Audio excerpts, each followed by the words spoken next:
Pelo que eu tô vendo aqui, nosso sistema deu uma atualizada, tá um pouco diferente. Não sei se está diferente aí para vocês, mas aqui na minha tela tá um pouco diferente.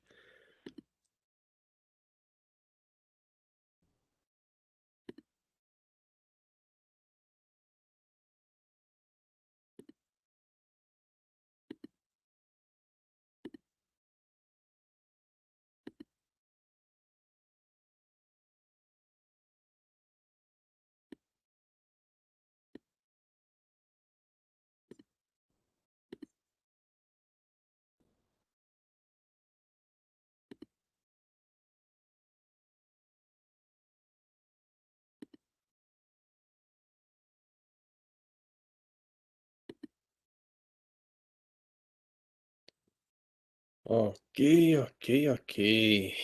Amados, então vamos começar? Vamos orar, pedir a Deus para nos abençoar nessa manhã de escola dominical. Eu quero convidar você a fechar os seus olhos e vamos falar com o Senhor.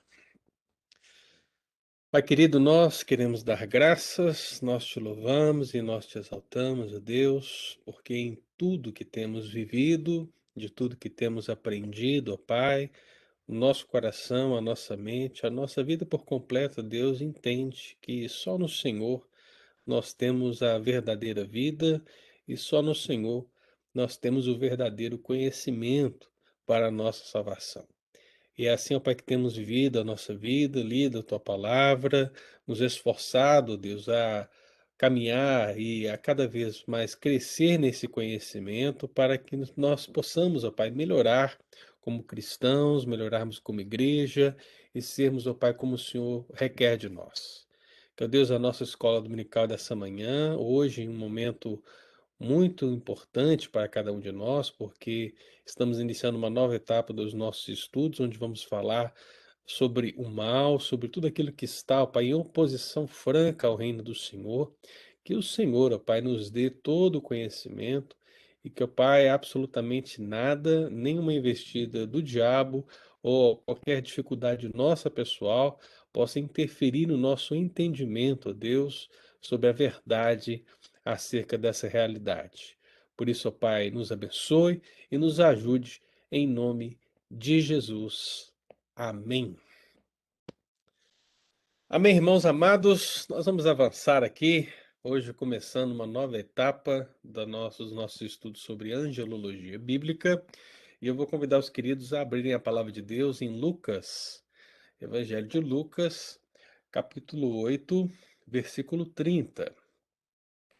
Esse vai ser apenas um texto introdutório para que a gente possa iniciar aqui os nossos estudos, mas já até citamos esse texto em outra oportunidade, mas vai ser o texto que nós vamos ler agora no início, Lucas capítulo 8, versículo 30.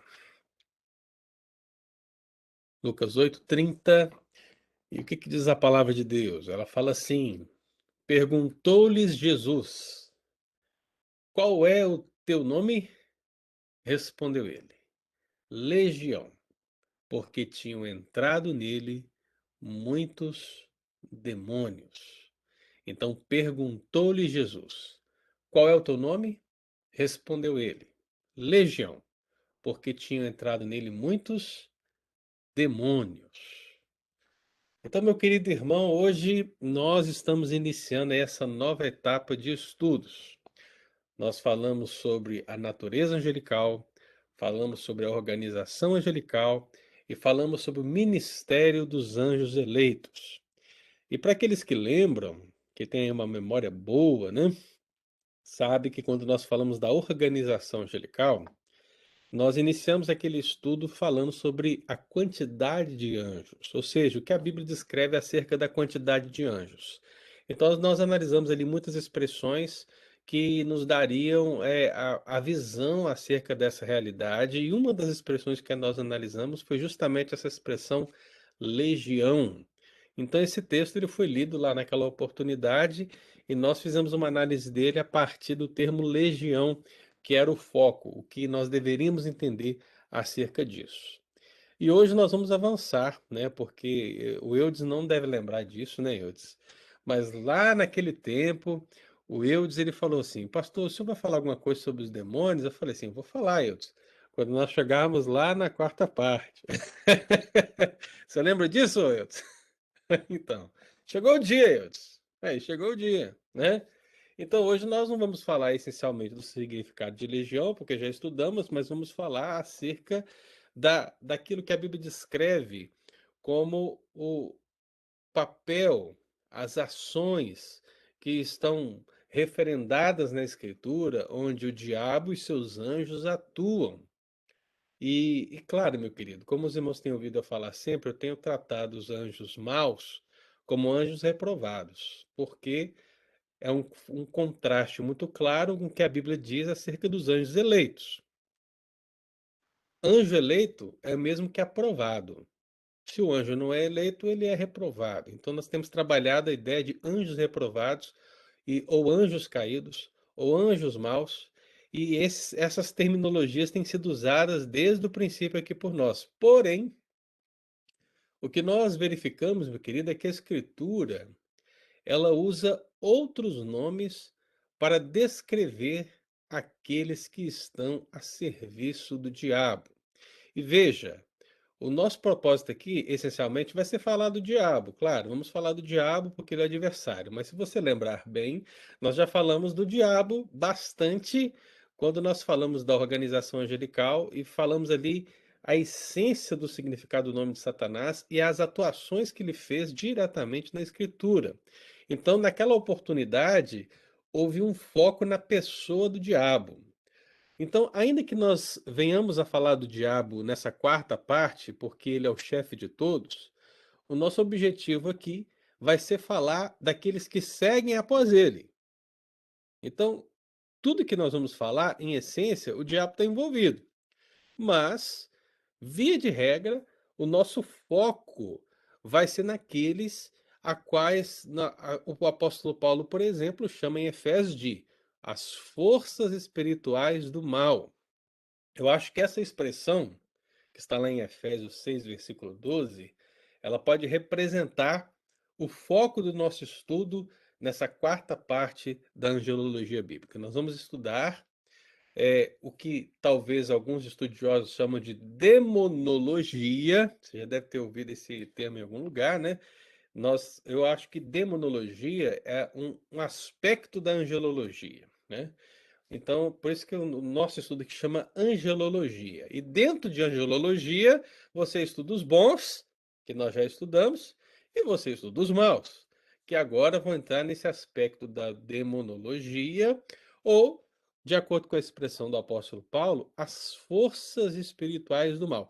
Então, essas forças espirituais do mal, elas estão na Escritura agindo de diferentes formas, modos, ah, atuando em vários segmentos, em várias situações, e nós vamos analisar todas elas, se Deus assim nos permitir. Nós vamos analisar todos os textos bíblicos onde aparecem essas forças espirituais do mal agindo.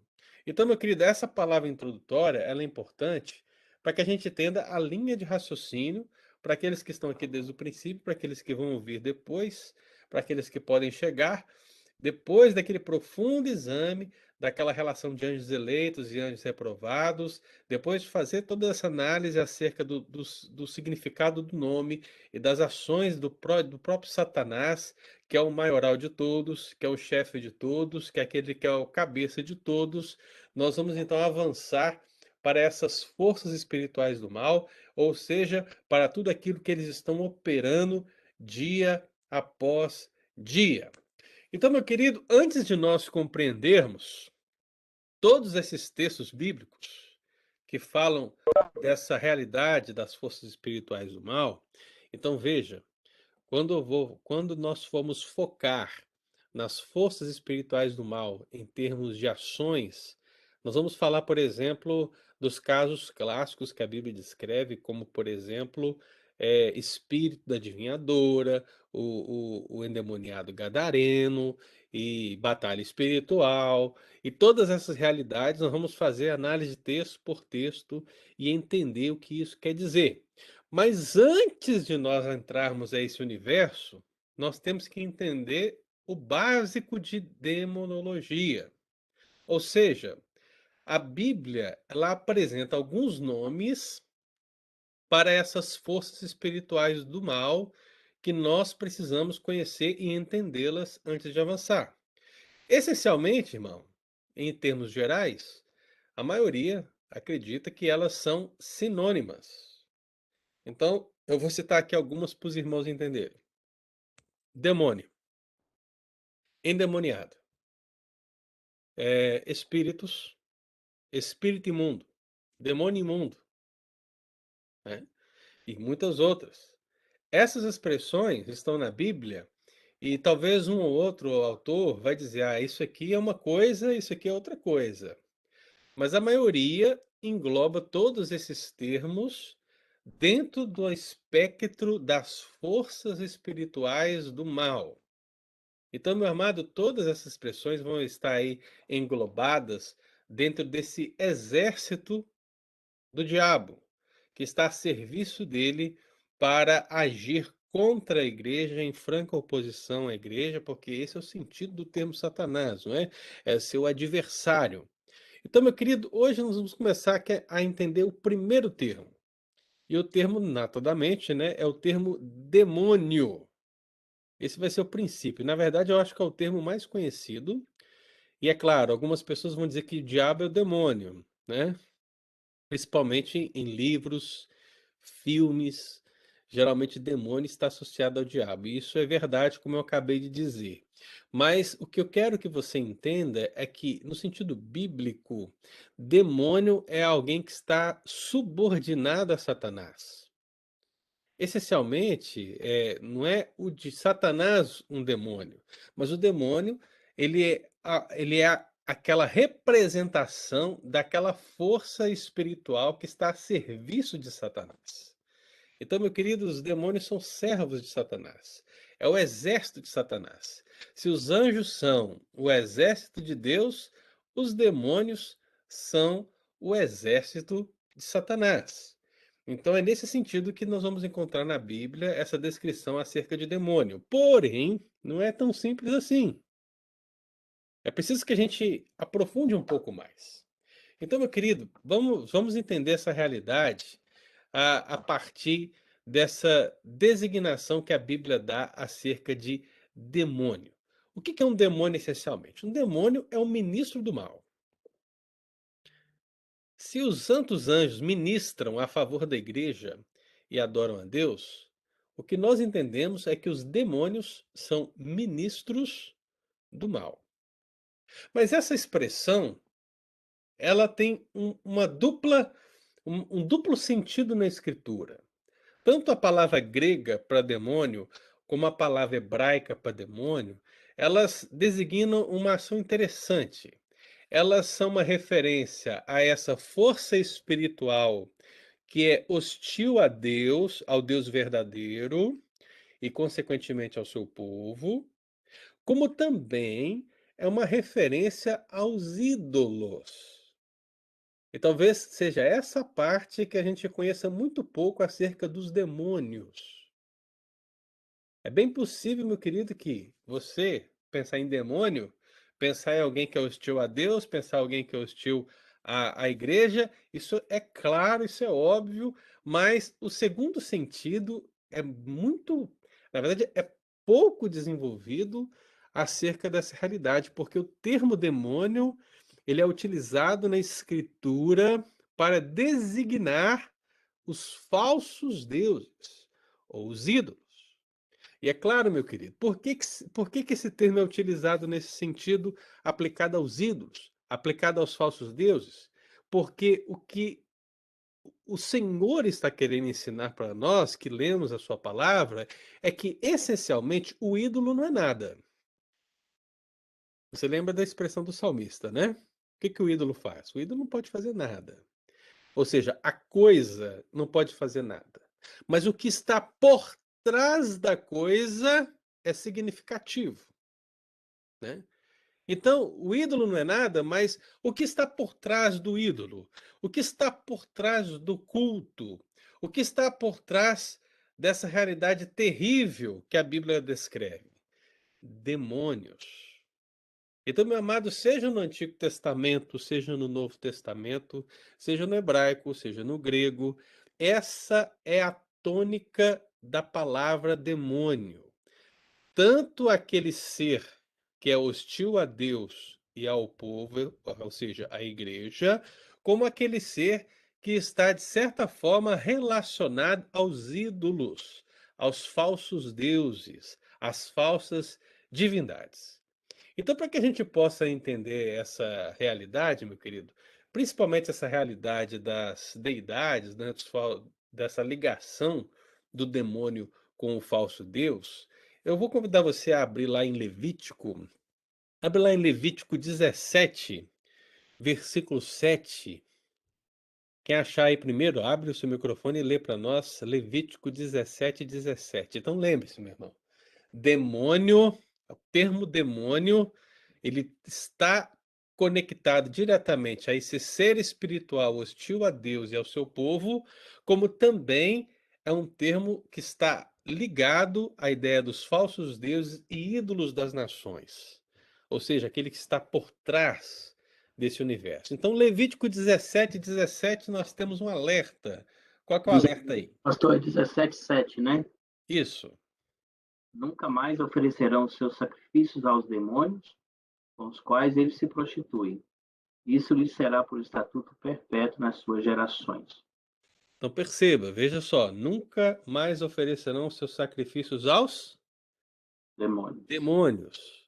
Essencialmente na história, aqui, meu irmão, em nenhum momento nós temos Israel sacrificando a um demônio específico. Ah, vamos dizer assim, esse aqui é Belial, esse aqui é Beuzebu, né? Esse aqui é Satanás. Não, eram os ídolos das nações. É Astarote, é Baal. Quais os outros nomes você pode lembrar, né? Quais são aqueles conhecidos e desconhecidos? A questão é que por trás dos ídolos, na mentalidade bíblica do Antigo e do Novo Testamento, os demônios estão por trás. Então veja, aqui o sentido em Levítico 17. Deuteronômio 32. Vamos avançar aí um pouquinho. Hoje a gente vai ler alguns textos para nós entendermos esse pano de fundo, irmão. Pensar nesses nomes, a gente tem que pensar em termos como fosse um dicionário, né?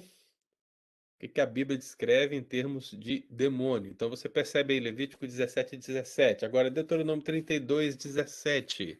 Pode abrir o microfone e ler. Quem achou?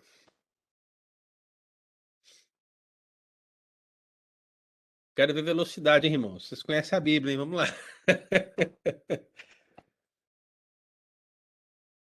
Deuteronômio 32, 17. Sacrifícios oferecerão aos demônios, não a Deus, a deuses que não conheceram, novos deuses que viram há pouco, dos quais não se estremeceram seus pais. Olha aí. Os demônios, eles estão ligados tanto aos deuses conhecidos, os mais antigos, como aqueles que foram criados recentemente, e nós que temos uma visão mais ampliada da revelação, aqueles que vieram depois. Então, meu irmão, demônios estão conectados à realidade dos falsos ídolos. Mais um texto no Antigo Testamento para você entender essa realidade, no Salmo 106. O Salmo 106, versículo 37. Salmo 106, versículo 37. Pois imolaram seus filhos e suas filhas aos demônios. Olha aí, imolaram seus filhos e as suas filhas aos demônios, sacrifícios humanos, né? Então perceba, irmão, qual que é o sentido que nós estamos aqui tentando criar para começarmos a adentrar a esse universo?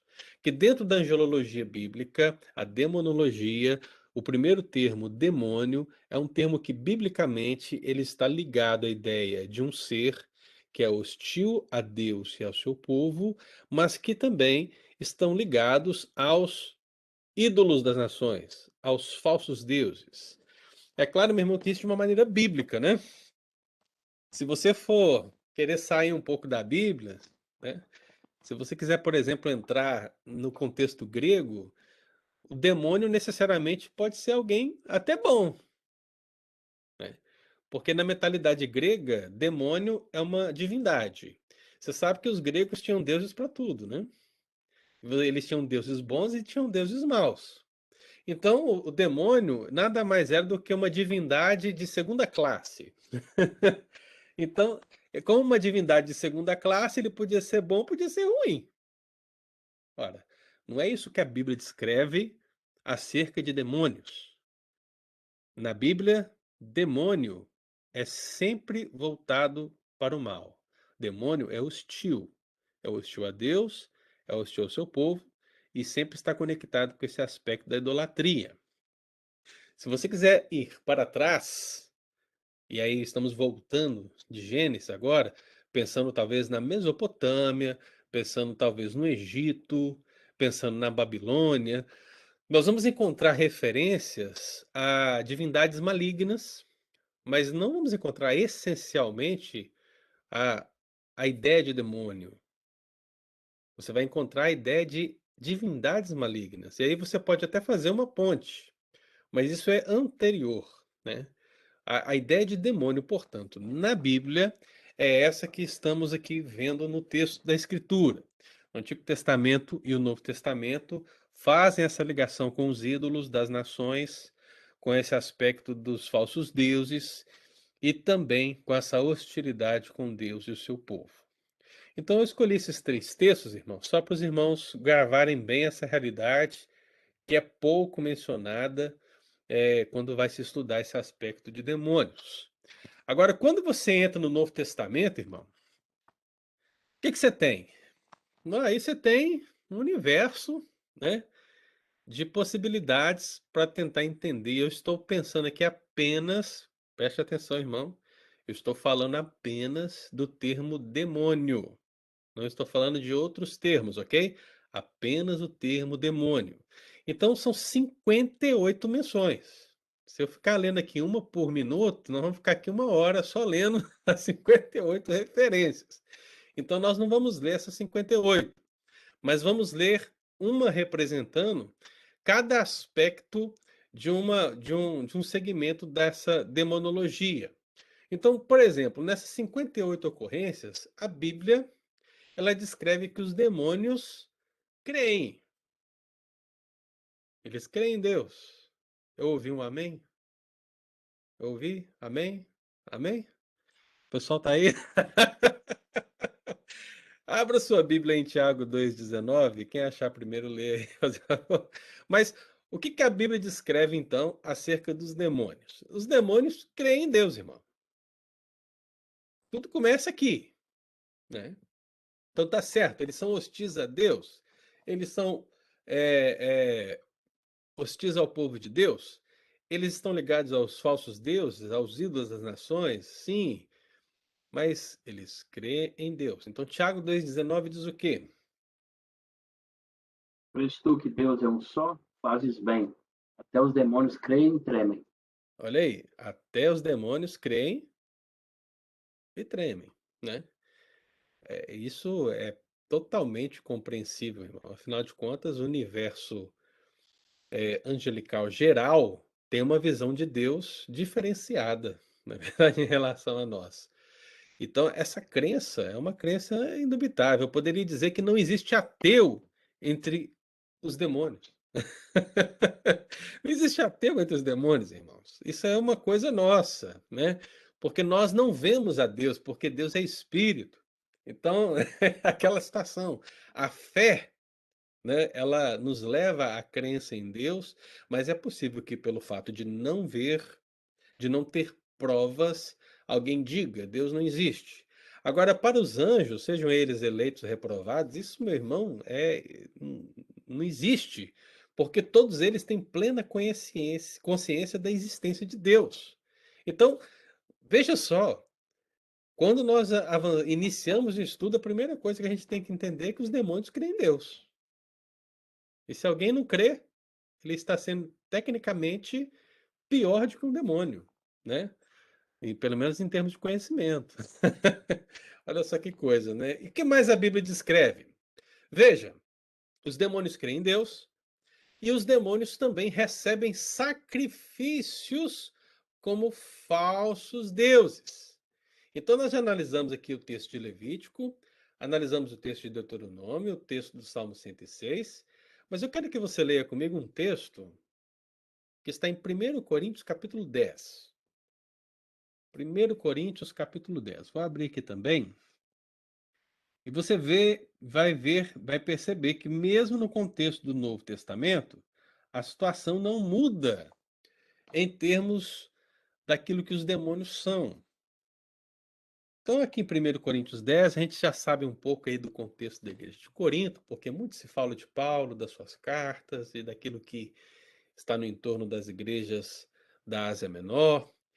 E a gente sabe que o povo de Corinto estava numa cidade que havia aquela idolatria e que o povo não podia misturar, por exemplo, né, aquela questão do jugo desigual. Então a gente sabe de tudo isso. Agora, dentro do que nós estamos aqui abordando agora, pensando em termos de demônios, o que a Bíblia descreve no Novo Testamento? Há uma concordância? Então veja só, 1 Coríntios capítulo 10, versículo 20 e 21. O que diz? Antes digo que as coisas que eles sacrificam é a quem que eles estão sacrificando? A demônios. E não a Deus. Eu não quero que vos torneis associados aos demônios. Não podeis beber o cálice do Senhor e o cálice dos demônios. Então, não podeis ser participantes da mesa do Senhor e da mesa dos demônios. Quem são os demônios? Nesse contexto aqui da carta do apóstolo Paulo. Os ídolos, os falsos deuses. Né? Então veja, meu irmão, que em termos de Bíblia, seja no Antigo, seja no Novo Testamento, o ser demoníaco é aquele que tanto está a serviço do diabo, hostil a Deus, mas aquele que está por trás da idolatria.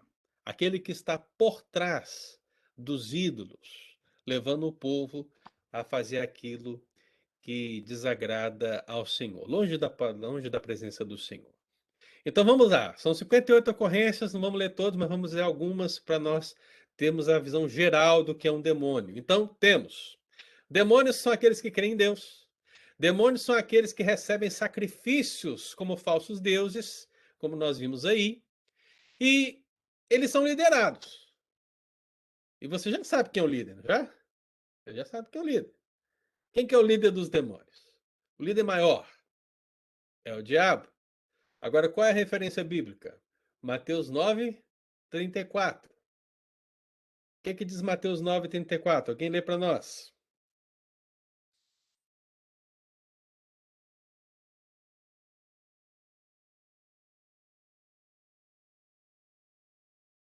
O texto que a gente já citou, hein?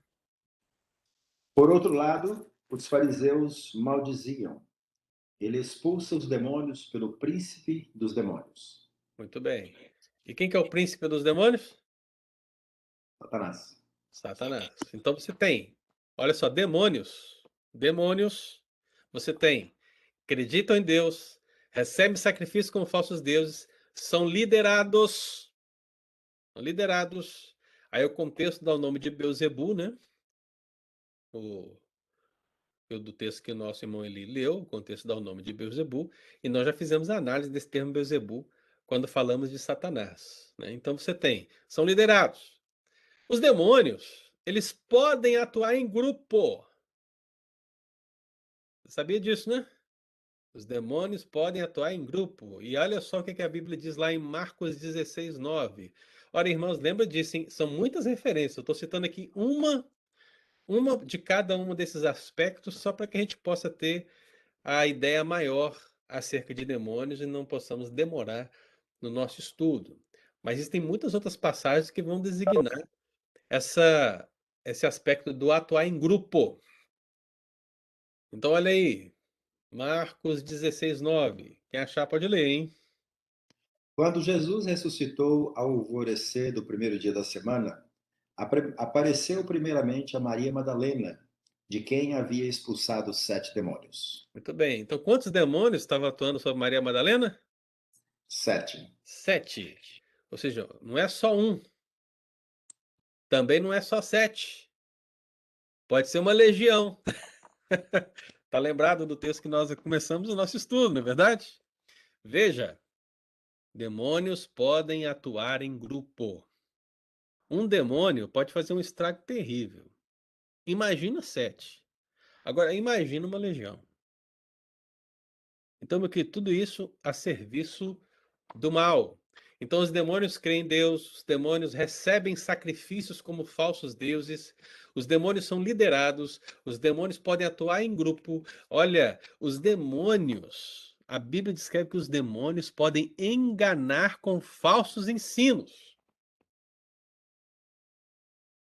E aí, meu irmão, não fica difícil para nós entendermos isso, não é? Porque se os demônios estão por trás dos ídolos, quando você pensa em ídolo, você pensa em culto. Há um culto ali. Ora, se há um culto, existe uma cerimônia, existe um rito, existe um líder, existe alguém que está fazendo tudo aquilo acontecer. E se a premissa por trás de tudo isso é diabólica, tudo que segue após também é, meu irmão. Então vamos abrir um texto para a gente entender essa realidade. 1 Timóteo capítulo 4, versículo 1. Eu creio que o apóstolo Paulo sintetizou essa realidade. 1 Timóteo 4, versículo 1, quem achar aí pode ler.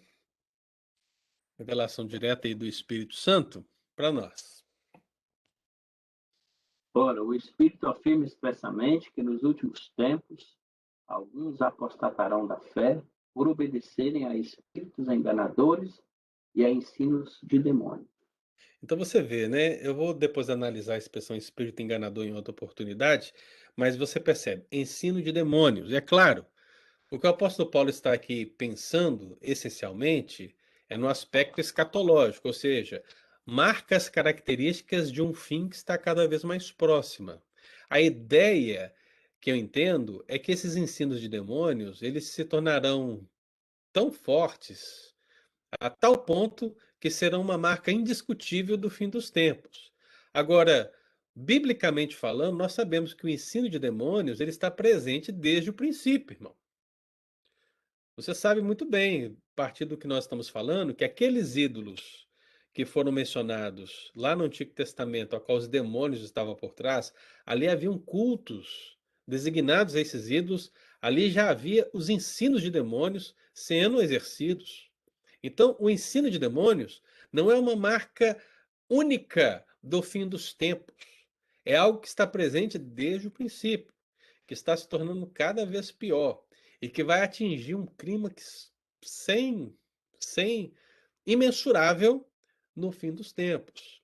E aí o apóstolo Paulo fala que essa vai ser uma das características do fim dos tempos. Muitos vão obedecer a esses ensinos de demônios, a esses espíritos enganadores. E aí muita coisa vai enquadrar dentro dessa realidade, né?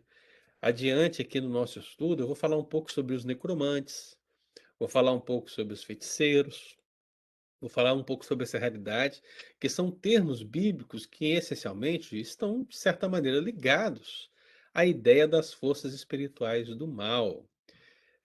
Quando você vê, por exemplo, hoje toda essa questão que existe no mundo hoje sobre OVNIs, sobre UFOs, sobre alienígenas. Tudo isso, meu irmão, precisa ser percebido por nós como ensino de demônios. É claro que, pensando em termos de alienígenas, eh, em termos de OVNIs, por exemplo, muita coisa que existe dentro do fenômeno OVNI é explicável, muitas outras são explicáveis, porém são ocultas, né, de nós, né? E, e muitas dessas podem ser ensinos de demônios, podem ser esses enganos que o diabo tem exercido desde o princípio, com o intuito de fazer o quê? Levar as pessoas que conhecem a Cristo, que entregaram a sua vida a Cristo, a, se possível, deixarem esse caminho, né? Então a gente precisa analisar todo esse universo que existe, que não é o evangelho de Cristo, dentro dessa realidade.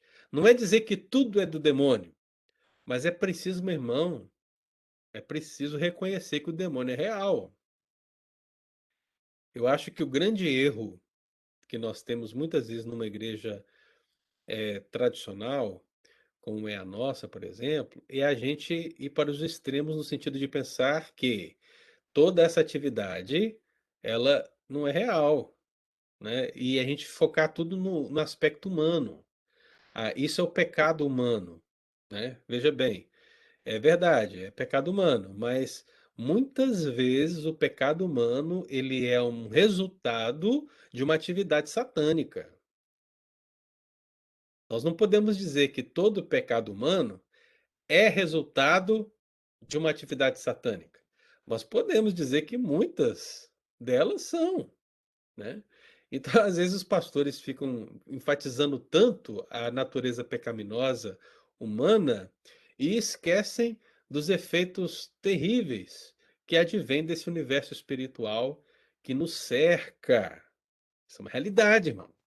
Então, veja, o apóstolo Paulo, ele descreveu que isso será uma marca perceptível no fim dos tempos, o ensino de demônios. Então veja só, os demônios eles creem em Deus, eles recebem sacrifícios como falsos deuses, eles são liderados, eles podem atuar em grupo, eles enganam com falsos ensinos e eles possuem, veja bem, eles possuem um conhecimento e força sobre-humanos.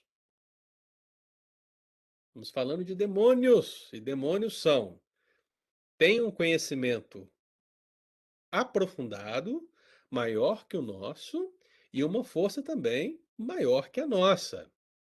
Nós já falamos desse aspecto do conhecimento lá atrás, mas agora, como nós estamos focando em demônios, vamos ler um texto de cada aqui para a gente entender essa realidade. Vamos abrir, por exemplo, Mateus 8:29.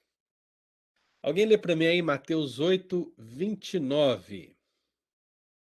Vamos ver esse conhecimento tremendo que eles têm.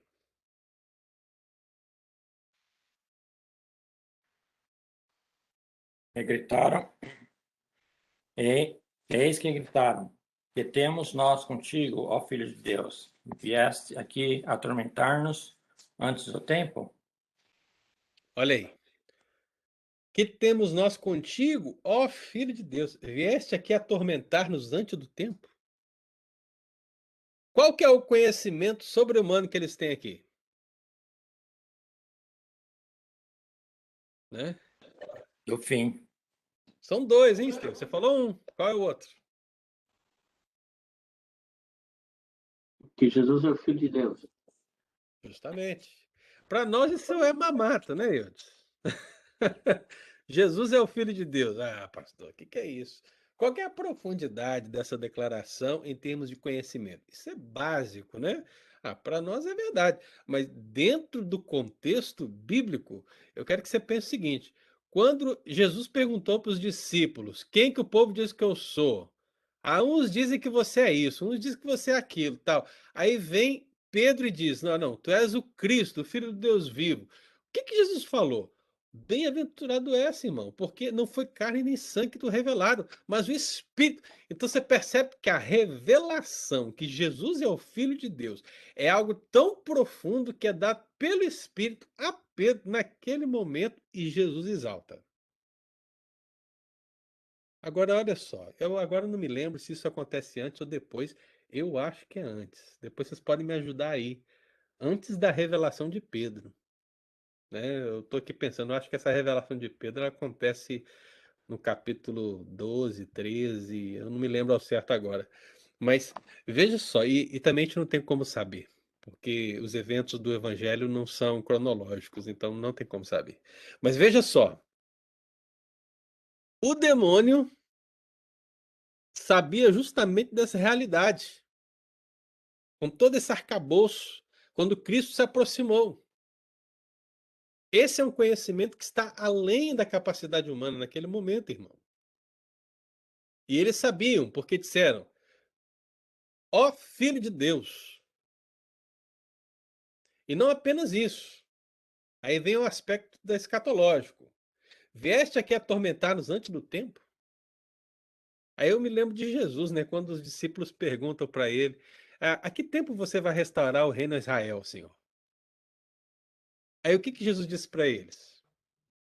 Não vos compete conhecer tempos ou épocas, a qual o Pai reservou para sua própria exclusividade. Ou seja, vocês são limitados em termos de conhecimento. Os anjos também são limitados em termos de conhecimento, mas o conhecimento deles é superior. E é por que superior? Porque o anjo, o demônio aqui no caso, ele sabe que o seu tempo vai chegar. Ele sabe o resultado da sua queda. Ele sabe o que é esperado para ele. Então veja, meu irmão, não existem ateus entre demônios. Não existe ateísmo entre demônios. Demônios sabem muito bem essa realidade. Então você percebe, eles creem em Deus, eles recebem sacrifícios como falsos deuses, eles são liderados, eles podem atuar em grupo, eles enganam com falsos ensinos e possuem um conhecimento e força sobre-humanos. E que força, pastor? Vamos lá em Marcos 5.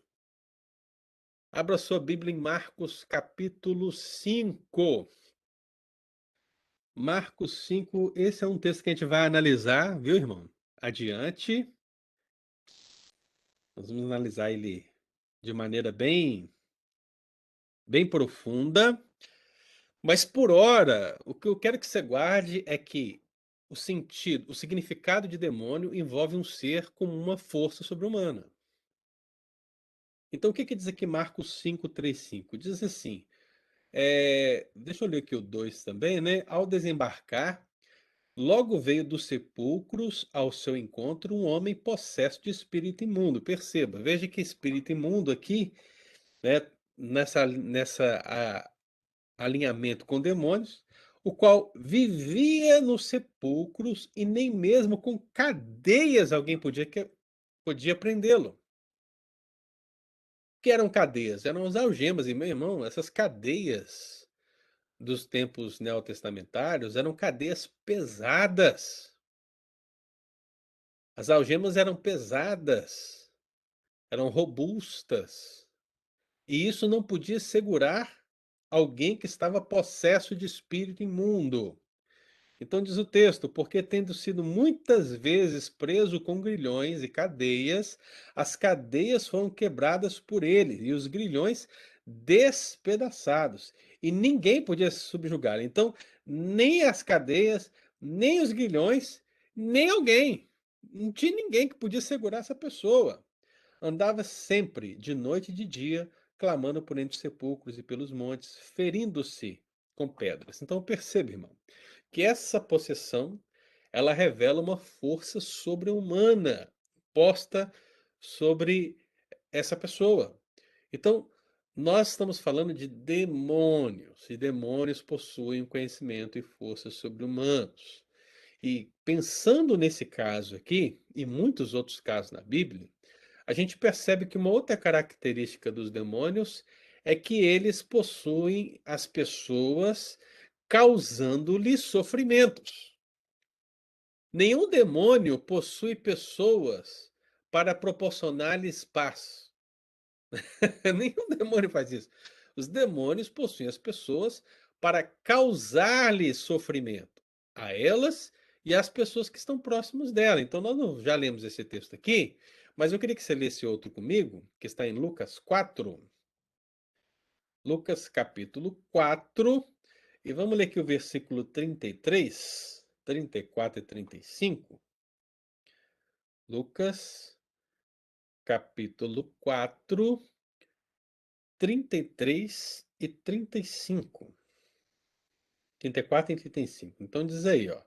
Achava-se na sinagoga um homem possesso de espírito de demônio imundo. Então você vê que aqui a expressão é totalmente misturada, né? Lá era o quê? Era um espírito imundo. E aqui é o quê? Um espírito de demônio imundo. Então junta as três expressões. E bradou em alta voz: aqui temos nós contigo, Jesus Nazareno. Vieste para perder-nos? Bem sei quem és, o Santo de Deus. Olha o conhecimento sobre-humano, né? Mas Jesus o repreendeu, dizendo: Cala-te e sai desse homem. O demônio, e aí você percebe que demônio aqui é resumido, ou seja, lá ele é um espírito de demônio imundo, e aqui ele é só demônio, porque ambas as coisas são a mesma. Não tem diferença. Então, o demônio, depois de o ter lançado por terra no meio de todos, então você percebe esse sofrimento que está sendo imposto sobre esse homem. Saiu dele sem fazer-lhe mal. Aí vem. Ou seja, o mal cessa quando ele sai. Então, meu querido, perceba essa realidade. A Bíblia coloca os demônios como hostis a Deus e com a igreja, mas também coloca em relação aos ídolos. Os demônios, eles creem em Deus, os demônios recebem sacrifícios como falsos deuses, eles são liderados, eles podem atuar em grupo, eles enganam com falsos ensinos, eles possuem conhecimento e força sobre-humanos, e eles possuem as pessoas, causando-lhes sofrimento. É interessante que são os demônios aqueles que estão relacionados a também possuir animais. E aí entra um problema sério, né, irmão? Porque algumas pessoas vão dizer: podem por acaso os demônios possuírem animais? E aí eu quero que você olhe para o gatinho que está na sua casa, você olha para o cachorro que está na sua casa, você olha para o passarinho que está na sua casa, e aí você vai se perguntar, né? Pode um demônio entrar num desses animais? Essa é uma pergunta difícil de responder, irmão. Não é difícil. Eu sinceramente não tenho uma resposta para isso. Mas o que eu posso te dizer é que, essencialmente, os demônios foram enviados para aqueles porcos. Você lembra disso, né? Os demônios entraram nos porcos.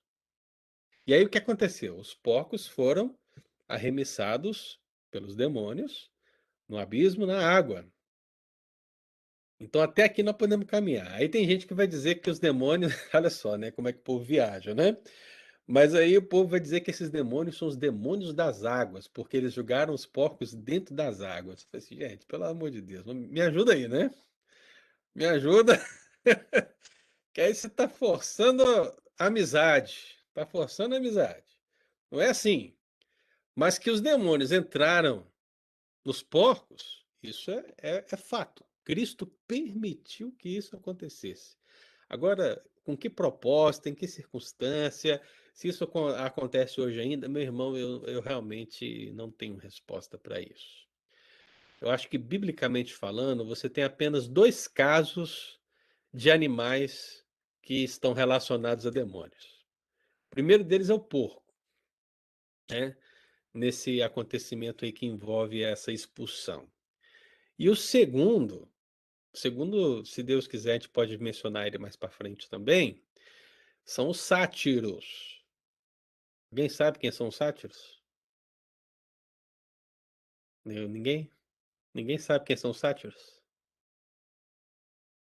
Rapaz, ninguém Seria, conhece os sátiros? seria os Não é mágicos? possível.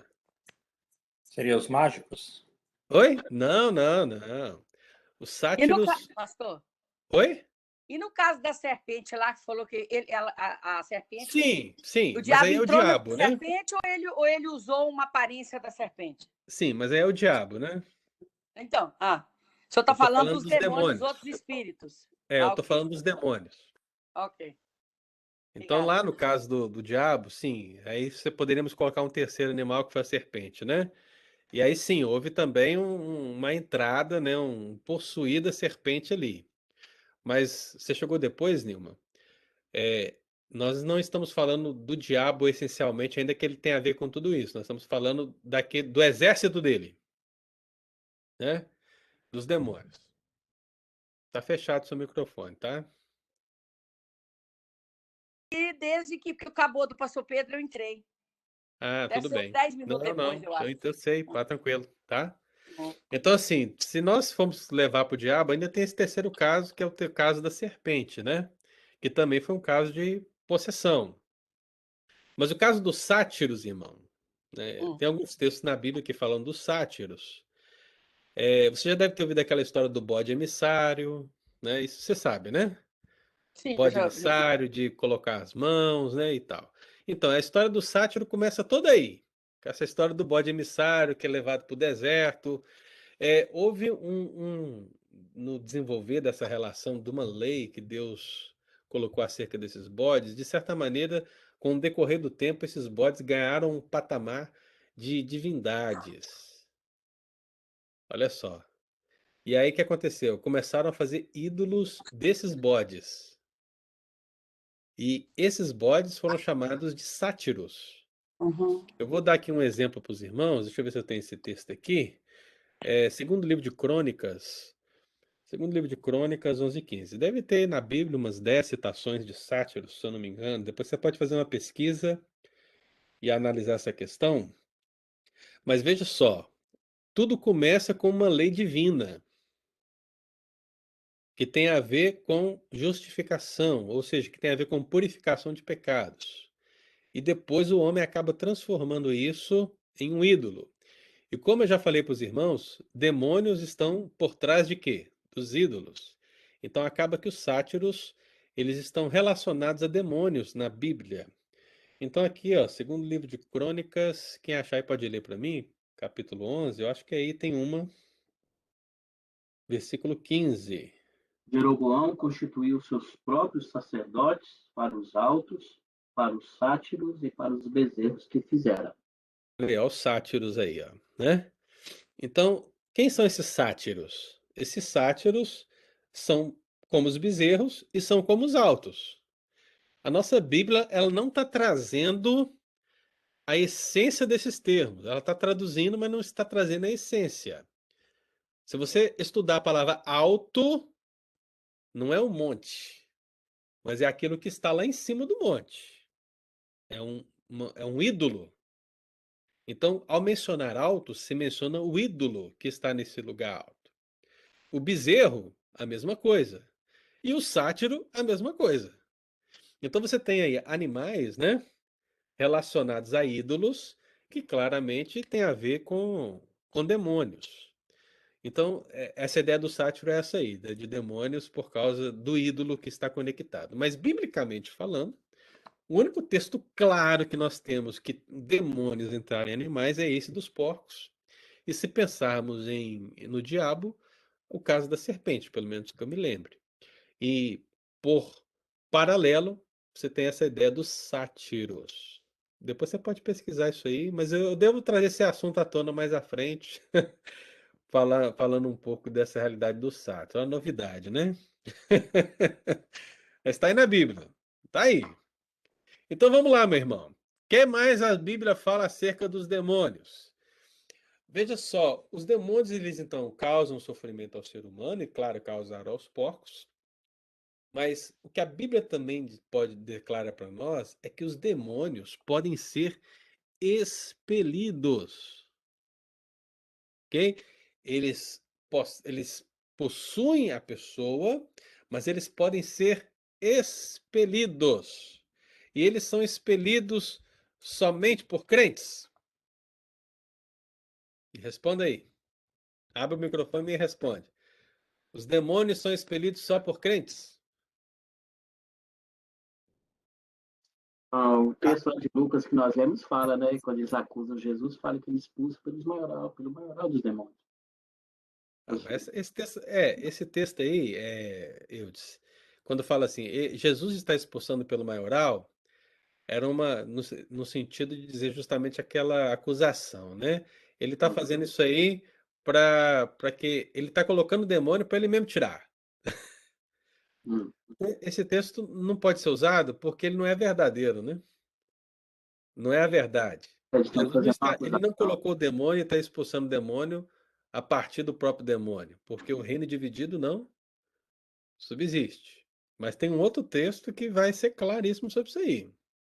Acho que eles estavam satirando Jesus, criticando. Tava, com Quando ele, certeza. quando ele fala aí que em nome do demônio, isso é só para Isso querer aí. A gente já desmoralizá-lo. estudou Beelzebub, a gente já sabe disso aí. Agora eu quero saber: somente crentes podem expulsar demônios? Pastor, Sim. Tem um texto, né, que os discípulos reprovam uma pessoa que estava expulsando o demônio em nome de Jesus e ele não seguia Jesus. Mas diz que ele estava expulsando, mas não disse se o demônio saiu. Verdade. Mas tem outro texto de Atos que os filhos de Seva eles tentaram expulsar o espírito de uma pessoa em nome de Jesus a quem Paulo pregava e a coisa não ficou boa pro lado deles, entendeu? Sim, Então, sim. eu particularmente, eu acho que, no caso de uma pessoa que não é cristã, ele não expulsa. O diabo simplesmente faz de conta. Talvez fica só de lado, né? Para depois voltar a atuar, né? O engano. Lembra do Isso. engano? Aham. Agora, Engano. no caso do cristão, sim, que eu acho que aí sim realmente o cristão pode realmente expulsar, mas no caso do não cristão, eu particularmente não vejo assim. Sim. Então, seria mais uma coisa que você está, por exemplo, num culto animista, por exemplo, num culto dessas matrizes africanas que não tem o vínculo cristão de nenhuma maneira, judaico-cristão, e você encontrar dentro dessas religiões a metáfora de um Deus mau e de um Deus bom. Mas você sabe que, essencialmente, quem está por trás do ídolo é quem? São os demônios. Ele está por trás tanto do bom como do mal. Então, o que ele faz? Ele faz o ensino de uma maneira a aprender aquelas pessoas, tanto do aspecto bom como mal. Então, por exemplo, se o Deus bom expulsa o mal dentro dessas religiões, que tem um pano de fundo de demônios, essencialmente é engano. É engano. Então, nesse sentido, a gente poderia fazer essa análise. Eu acho que muitas coisas que a gente vê nos nossos dias hoje é mero engano satânico, né? É Satanás expelindo Satanás para, se possível, enganar os eleitos. Mas aí o que o nosso irmão Eli lembrou é justamente os textos que vão aludir a essa verdade. Tem mais um texto, que é aquele texto que descreve a separação do povo, né? Do julgamento, que fala: Vinde benditos do meu Pai, apartai-vos de mim, malditos. E o que que é dito ali? Em teu nome expulsamos demônios. E o que que Jesus disse? Apartai-vos de mim, malditos. Ora, essas pessoas não são salvas, porque se elas fossem salvas, ele diria o quê? Vinde benditos do meu Pai. Mas ele não diz isso. Ele diz: apartai-vos de mim, malditos. Então, o que essas pessoas fizeram, não fizeram para a glória de Deus ou no poder de Deus verdadeiramente, mas como engano. Então, ainda que tenha usado o nome, foi tudo um engano. Foi um ensino satânico, foi um ensino diabólico, foi um ensino demoníaco. E nesse sentido, Jesus julga com apartai-vos de mim, malditos. Né? Então, olha só que coisa, né? Então, os demônios podem ser expelidos, devem ser expelidos, e foi essa autoridade que ele deu aos seus discípulos e ele deu à igreja. Mateus 12, só para a gente ter uma referência bíblica nessa manhã, Mateus 12, versículo 24 e 28. Quem achar pode ler para mim. Mateus 12, 24 e 28.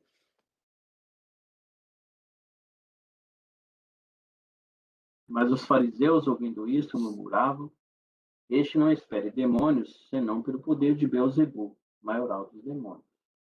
Se, porém, eu expulso demônios pelo poder de Deus, certamente é chegado o reino de Deus sobre vós. Tudo bem, então a gente vê que a gente não une os dois argumentos, e aí você tem o versículo 28. Se eu expulso os demônios pelo poder de Deus, é porque certamente é chegado o reino de Deus sobre vós. Então, o que é a expulsão de demônios, irmãos? É a chegada do reino de Deus sobre vós. Então, à medida que o reino avança, o inferno recua. O inferno não tem poder sobre o reino de Deus. Ele pode travar, ele pode tentar e acontecer. Nós podemos perder muitas batalhas, mas em essência, o reino avança e o inferno recua. Então, meu querido, a expulsão de demônios é essa prova cabal. Cristo amarrou o valente e está saqueando os bens, né? E para nós isso é muito difícil de entender, porque hoje em dia nós temos uma banalização da possessão demoníaca, né?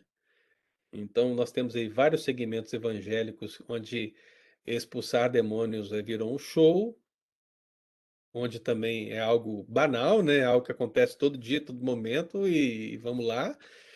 E você tem em contrapartida igrejas que você não vê manifestação demoníaca nenhuma em nenhum momento da história, o que é estranho também. Eu falei assim, pô, porque o diabo tá aí, ele tá atuando, né? E o que que tá acontecendo? Eu acho que vale a crítica, a gente pensar aí, o que que tá acontecendo? Porque quando você, e aí que tá o X, irmão, quando você avança num terreno que verdadeiramente está sendo dominado por Satanás, você encontrará oposição. Se você ficar lá na igreja, sentado no banco da igreja, ouvindo a mensagem, cantando os cânticos, fazendo o seu papel de cristão, né? Trabalhando aí nos comitês, né, e tal, fazendo, né, o que nós devemos fazer mesmo. Você poderá encontrar uma oposição satânica? Poderá.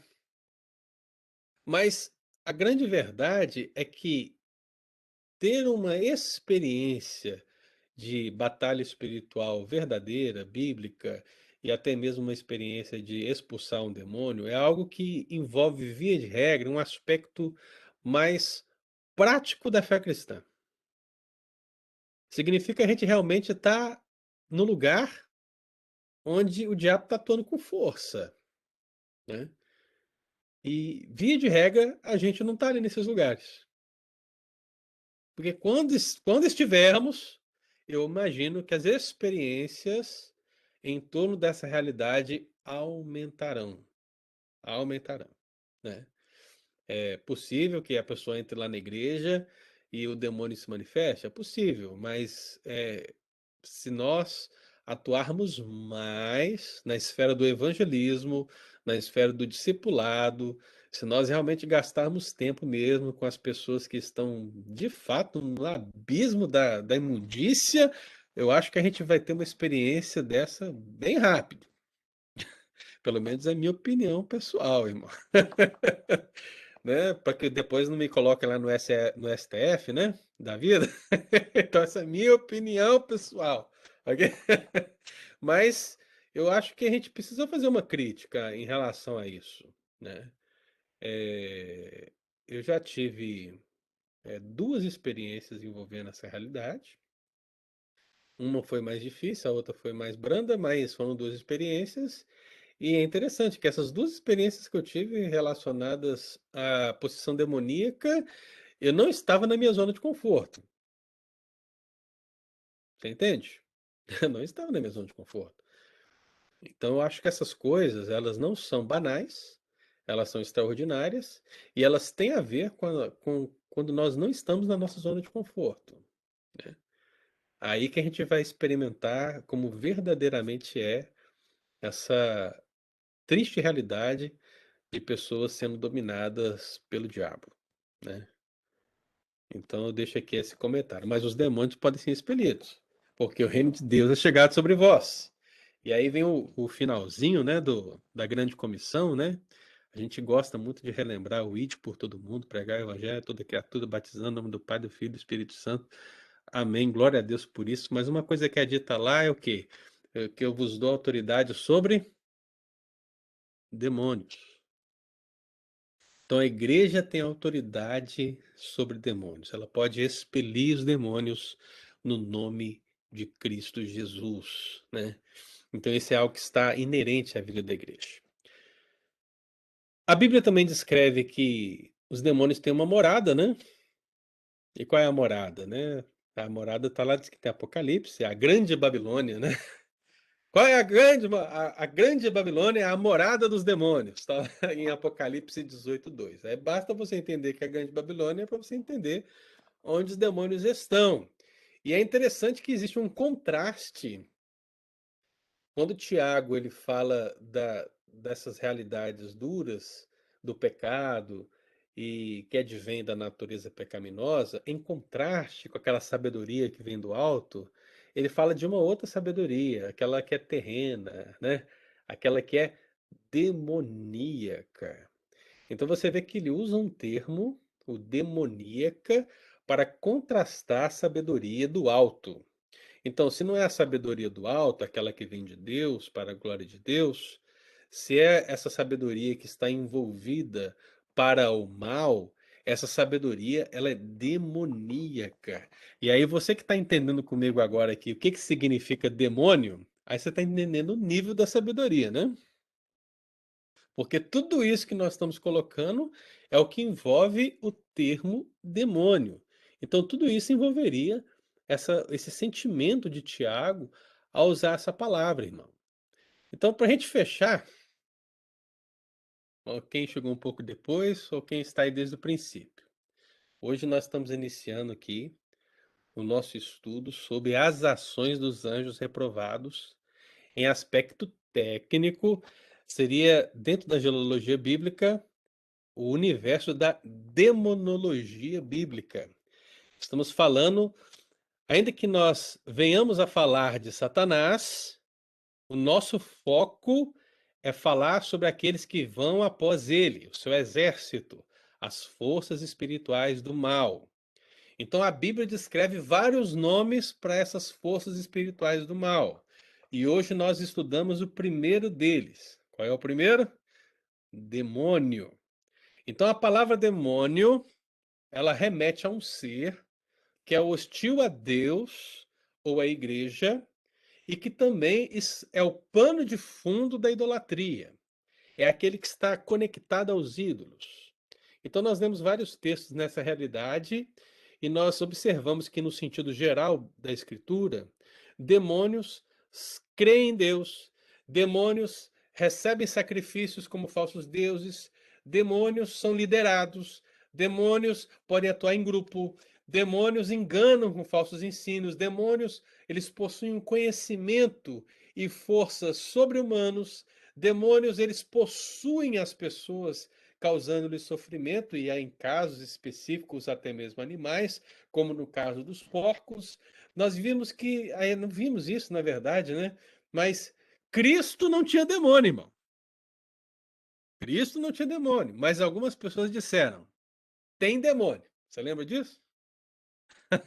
Algumas pessoas olharam para Cristo e disseram, tem demônio. Ele não tinha demônio, mas todos os demônios estão sujeitos a ele, né? Todos estão sujeitos. Ele os expôs ao desprezo, né? O apóstolo Paulo lembra muito bem dessa realidade lá em Filipenses, né? Os demônios, por causa de Cristo, portanto, eles podem ser expelidos e têm na grande Babilônia apocalíptica a sua morada. E foi nesse sentido, de tudo isso que nós dissemos, que Tiago, ele disse que a sabedoria que se opõe a Deus é uma sabedoria demoníaca, né? Então, eu acho que aqui a gente fecha esse primeiro ponto, irmão, do que significa ser um demônio, o que a Bíblia descreve acerca dos demônios. Deu para entender, irmão? Para começar bem, começando a falar do demônio, né? Alguém quer falar algum comentário ou fazer alguma pergunta? Chegou a hora, hein?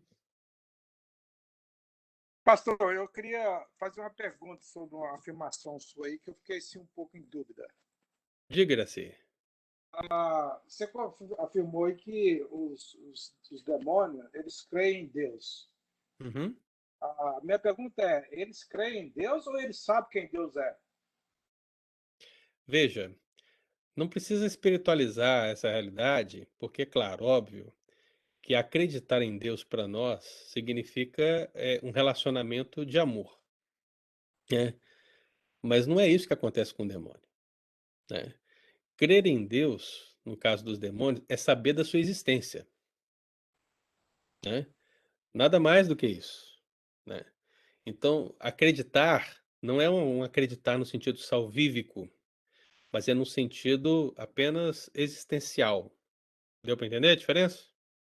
Entendi. É porque eu estava lendo quando Jesus ele pregava através de parábola, aí ele mencionou que quando os discípulos perguntam para ele por que ele pregava através de parábola, ele mencionou que para que o povo não entendesse, não compreendesse que vinha ser convertido por eles, entendeu? Uhum. Porque eles tinham que crer, né?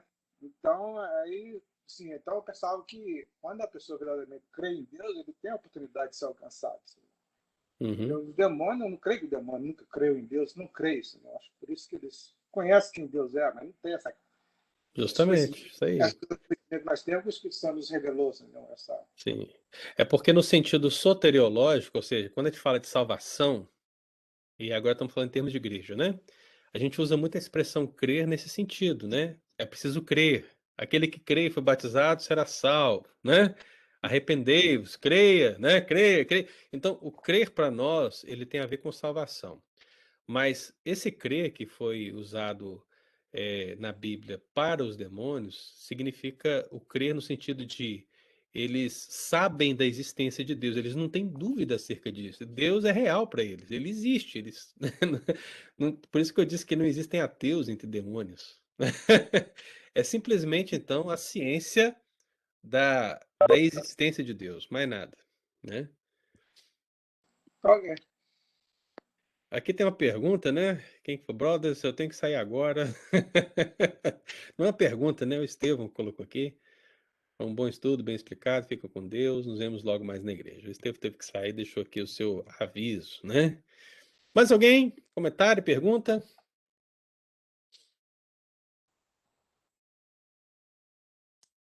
Pastor, você falou negócio diabo ou de algum demônio entrar no animal, né? É brincadeira, mas eu acho que tem alguns gatos que ficam possessos de vez em quando. Uhum. Eles estão bons assim, de repente eles atacam a gente, eu não É sei. uns negócios esquisitos, né? Até na garganta da gente tem gato. Ai, ai. Eu vou falar um negócio pra você. Eu disse assim, se você aprofundar um pouquinho mais em termos de bruxaria, espiritismo,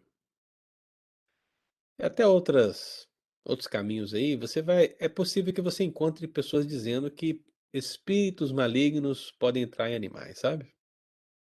Isso não é uma coisa que a gente só vê na Bíblia, nesse caso dos porcos aí, né? Muitos afirmam essa questão, né? Mas é uma situação difícil, porque quando você fala de animal, você é complicado, é complicado. Eu tenho várias nuances aí que a gente tem que analisar. Eu ainda não tenho uma opinião firmada sobre isso, né? Mas uma coisa é certa, se você perceber que o porco lá, o boi, o cachorro, o gato ficou possuído de alguma maneira, então você expulsa o demônio em nome de Jesus. Tá Você certo. tem autoridade, viu? Isso é certo, isso é certo. Ai, ai. Você falando sobre essa questão da idolatria, né, relacionada aos demônios, eu estava lembrando de um documentário que eu estava assistindo há pouco tempo de os indianos, né, têm alguns rituais que eles prestam àqueles deuses que eles servem e eles ficam possuídos por espíritos. E eu estava vendo um documentário de uma pessoa que ele estava se dedicando a ser uma pessoa mais dedicada a um dos deuses deles lá, que é da idolatria, cara, claro, né? E Uhum. ele ficou possuído, e depois ele estava dando o que eles chamam, né, de testemunho dele, né? E ele falando que ele ficou muito feliz do Deus deles ter achado ele uma pessoa digna do Deus dele entrar nele, entendeu? E ele ficou possuído, e na própria filmagem eles mostram a pessoa caindo e todo esquisito, entendeu? Mas, quer dizer, ele Sim, estava possuído por um demônio, mas ele acreditava, de acordo com a cultura deles, que ele estava sendo possuído pelo Deus deles, que é o Deus daquela imagem a qual eles servem. sim. Você vê como é que é as coisas, né? Então, assim, tem um pano de fundo aí pra gente analisar um espectro grande dessa realidade. É um engano, só engano ele, né? Exato. E muitos vão entrar nesses caminhos enganosos. Vão dizer, não, esse é o Deus vivo, esse é um Deus de amor, esse é um Deus maravilhoso, né, e tal, mas não é, rapaz, é demônio. É demônio. A gente não tem que sintetizar tudo como demônio, mas, em termos de ídolos, é tudo demônio. Porque convenhamos, você faria parte de um culto onde você não tivesse uma experiência que aquilo poderia ser verdade? Algum tipo de experiência, né? Você tem que ter algum tipo de experiência que te mostre que aquilo ali é real. E é aí que entra a artimanha satânica, que opera muitas vezes com milagres, com feitos, né.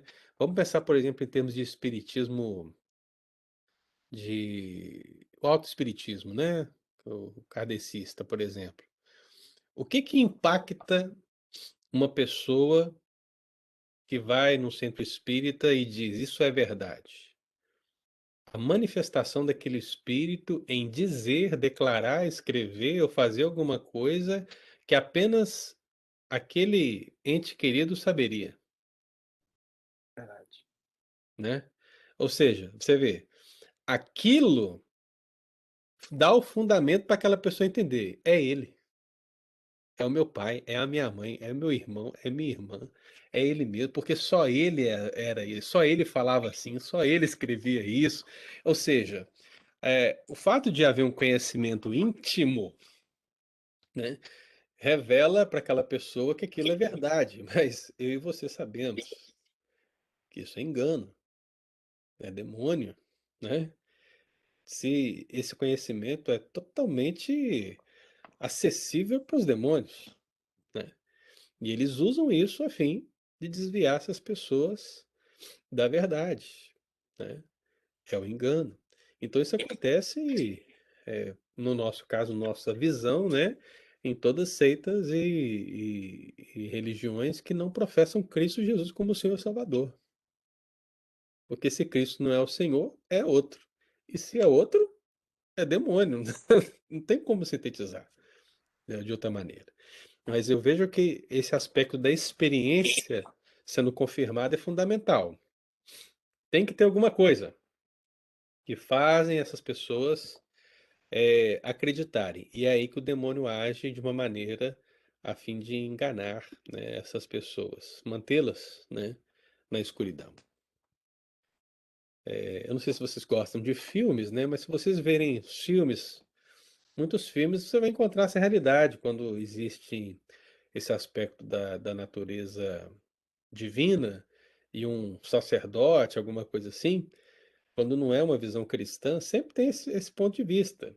Dentro dos filmes da Marvel mesmo, eh, tem um filme chamado Doutor Estranho, que ele é um mago supremo, né, ele é um mago supremo, e existe um outro grupo que é de uma ordem negra, ou seja, uma ordem das trevas, que querem trazer um deus para a Terra, né. E eles a eles sabem, olha só, na pregação deles, agora eu vou traduzir aqui no linguajar evangélico, né, mas a pregação deles era qual? Esse Deus que nós queremos trazer, ele é bom. Esse Deus, ele nos dá tudo que nós precisamos, ou seja, ele nos dá força, olha só o nosso poder, olha o que nós podemos fazer, olha só, e quando ele chegar, ele vai mudar todas as coisas, tudo vai ser melhor. Aí o filme continua, né, e tal. Aí no final esse mago supremo, que é o mago do bem, né, ele vai encarar esse Deus.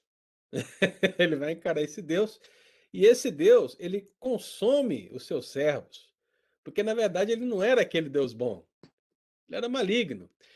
Os servos acharam que eles estavam se servindo de Deus, mas era Deus que estava se servindo deles, sugando-lhes a energia vital. Olha só, olha que loucura, olha como é que é inverso. E aí no final o Mago Supremo tem que ir lá e vence, né? Esse não vence assim no sentido de destruir, né? Ele engana esse Deus e esse Deus ele vai embora, né? Então, olha só como é que é interessante o aspecto, a filosofia que está por trás disso, né? Você tem um Deus que diz ser bom, mas que na verdade, essencialmente, ele é maligno. Então, o que tem-se nesses caminhos, nesses enganos de demônios, muitas vezes é isso. É uma imagem boa que, na verdade, traveste a malignidade dos demônios, né? Você vê que o negócio é tão terrível que sacrificam crianças, sacrificam filhos, sacrificam pessoas e ainda não enxergam que isso não é de Deus, né? São os exemplos que estamos aí na Escritura, né? Amém, irmãos? Foi muito bom, viu? Então nós vamos avançar o nosso estudo na semana que vem. Nós temos mais expressões para nós analisarmos, mas a partir de hoje você sabe tudo sobre demônio, ok? Você sabe tudo sobre demônio. Hoje você aprendeu até sobre o tal do sátiro, né? Depois você pesquisa aí que você vai ver como é que é as coisas. Mas assim, no próximo domingo nós vamos avançar o nosso estudo e aí seguindo uma ordem natural, hoje nós falamos do demônio. Domingo que vem nós vamos falar do segundo termo, que é o termo endemoninhado, né? Então, o que que quer dizer essa expressão endemoninhado? Então, primeiro demônio, segundo endemoniado. É o que nós vamos ver aí no próximo domingo e eu conto com a sua presença aqui para a gente continuar. Na verdade, não é no próximo domingo, não, desculpa, né? No próximo domingo tem o motoculto, né? Então não vai ter escola dominical. Então só na próxima, depois, né? Dia 20. Tá bom, irmãos? Deus abençoe, né? Obrigado. Temos aí um ótimo domingo. Obrigado, pastor. Tchau. Fica com Deus, irmãos. Tá, gente. Bom dia, pastor. Bom Bom domingo. dia para vocês. Todos. Pastor Ângelo.